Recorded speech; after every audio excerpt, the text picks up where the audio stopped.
Welcome back sa ating FB page na free reviewers managed by Leonalyn at sa ating YouTube channel na Solving Math with Leonalyn. Laging tandaan na lahat ng mga kumpletong videos ay nasa YouTube channel natin na Solving Math with Leonalyn. Now anyway, dito na tayo sa sa ating mga followers. Sinisend niya ito, pinipm niya ito sa ating FB page. So sagutan natin itong tatlo sa videong ito. Alam kong makakatulong to sa inyo. Number 1, number series tayo. Nakaugalian ko lang talaga siyang tawagin number series, pero number sequence ito kung saan hanapin lang natin yung mismong pattern nito. Paano ba hanapin yung pattern? Practice lang ng practice. Okay? Alamin lahat ng mga posibleng pattern. Napapansin nyo na alternate siya na medyo halos pareho yung mga numbers. Malapit lang ba ang mga numbers? Tapos yung ka-alternate ay pababa naman siya. Tapos nag-umpisa sa medyo malaki yung numbers. So doon muna tayo sa alternate. Tingnan natin yung difference sa ka-alternate. Ang difference dito ay 12. So mag-add tayo ng 12 sa 1 para maging 13. Now ang difference din dito ay 12. So therefore, malaking posibilidad na 12 nga naman ang difference dito sa isa. Meron tayong pattern. Now, since yung nasa choices, dalawang mga numbers yan siya. And by the way, doon mismo sa, ito yun, nauna yung mga smaller number. Inedit ko na siya, change ko na siya, na dapat yung mga bigger number muna ang mauna. Kasi dapat magkasunod talaga yung sagot natin. Magkabaliktad kasi dyan eh. So anyway, mag-add tayo ng 12 dito sa 37 and this is 49. Okay? Sa lahat ng walang 49, eliminate natin yan siya. Next, dito tayo sa ka-alternate. Itong 81 to 72 tapos naging 63. Ano naman kaya ang difference dito? Ang difference dito ay 9. Therefore, mag-minus tayo ng 9 sa 81 para maging 72. Tapos si 72, kung mag-minus tayo ng 9, that will give us 63.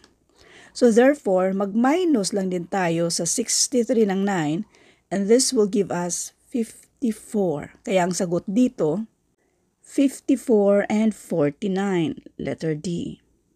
Next, number 2. In an examination, 80% of the students passed in English, 85% in mathematics, and 75% both English and math. If 40 students failed in both the subjects, the total number of students is what? Now, para maintindihan nyo, mag-sample muna tayo. Ipakita ko muna sa inyo yung Venn diagram. Ganito yan siya. Okay? Ito yung both. Okay? So, kapag sinabing 75%, yung both, hindi pa natin alam ha. And then, kapag 80%, bali lahat ng circle, yan ay 80%. Included na dyan yung mismong both sa English and mathematics. So, halimbawa, ito yung English. Okay? Tapos, ito naman si math. Si math naman ay 85%. Sa 85% na yan, included pa rin si 75%. Now, kailangan natin mag-minus ng isang 75 para hindi natin yan ulit-ulitin sa dalawa. Okay, naintindihan niyo ba? Itong si 75, included yan sa counting sa 80%. At included din yan sa counting ni 85%. Now, kailangan lang natin i-total sila. So, kung i-total natin sila, dapat mag-minus tayo ng isang 75. So, therefore, ganito. Yung English natin, okay? Ang English natin, lahat sila ay 80%. Tapos, yung math naman natin, lahat sila ay 85%. I-add natin muna yan siya. And this will give us 165. Pero, kailangan tayong mag-minus ng isang 75%. Yan siya. Ito yung both para hindi natin maulit-ulit. So, we have 90. So therefore, itong 90%, ito yung pumasa, passed. Now, hindi pa natin alam yung kabuuan, let X para sa kabuuan or pwedeng T, total. So 90% of total ang pumasa. Now, if 40 students failed in both subject, the total number of students is what? So, kung ito ang pumasa sa lahat, now yung 40 students daw ay failed. Kung ang total, 90% of total, therefore yung total mismo, minusan natin sa 90% of total, laging tandaan, kapag kabuuan, automatic yan 100%. Okay? So 100% minus 90%, this is 10% sa mismong total, ito ay equal sa 40 students kasi ito yung failed. So I hope naintindihan nyo na dito banda ha, bago tayo mag-solve para makuha natin yung mismong total. Ulitin ko, ito yung kabuuan. Minusan natin sa pumasa, 90% sa total ang pumasa. Therefore, 100 minus 90, that is 10. 10% ang failed. Ito ang gamitin natin para makuha natin yung value ni letter T, di ba? Let T para sa mismong total. Ang hinahanap naman dito ay total. 10% of T equals 40. Itong 10%, gawin na natin siyang 0.1 of T equals 40. Para makuha natin yung value ni T, so pareho nating i-divide ng 0.1, both sides, para si letter T na lang matitira. Now, T equals 40 divided by 0.1. Ganito lang ang gagawin natin. Mag-move tayo ng decimal ones to the right side.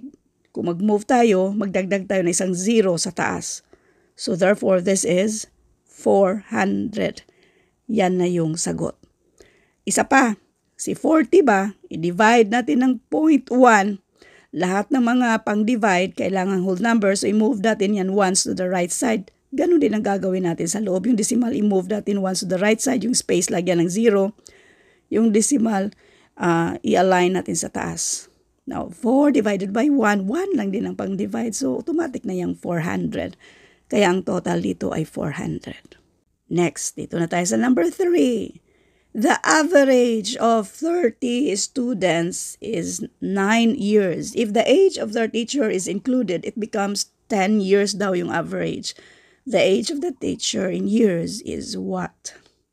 Laging tandaan anong ibig sabihin ng average. Ganito. Halimbawa, 4 sila, i-divide ng 4, tapos this is equal to average. Para makuha natin yung total dyan, si 4 ay pang-divide, pang-multiply lang yan dito sa average, yung 4, para makuha natin yung total. So, anong gagawin ko ngayon? Kunin muna natin yung total kung included si teacher. Kung included si teacher, kung lahat ng mga estudyante ay 30, kung included si teacher, that will be 30 plus 1, nandyan si teacher, so 31. Yung 31 na yan, i-multiply natin ng 10 para sa mismong total nila kung included si teacher. Total na mga edad nila, this will be 310. Now, ito namang 30 students, 9 years daw ang average. So, kunin natin yung mismong total, kaya i-multiply natin yung 30 by 9. 30 times 9, this is 270. Kunin natin yung difference dito. At ang difference dito ay 40, therefore ito yung edad ni teacher, 40 years old. Ganon lang siya kasimple, kaya when it comes to mathematics, relax lang. Huwag niyong katukutan ang mathematics, madali lang yan.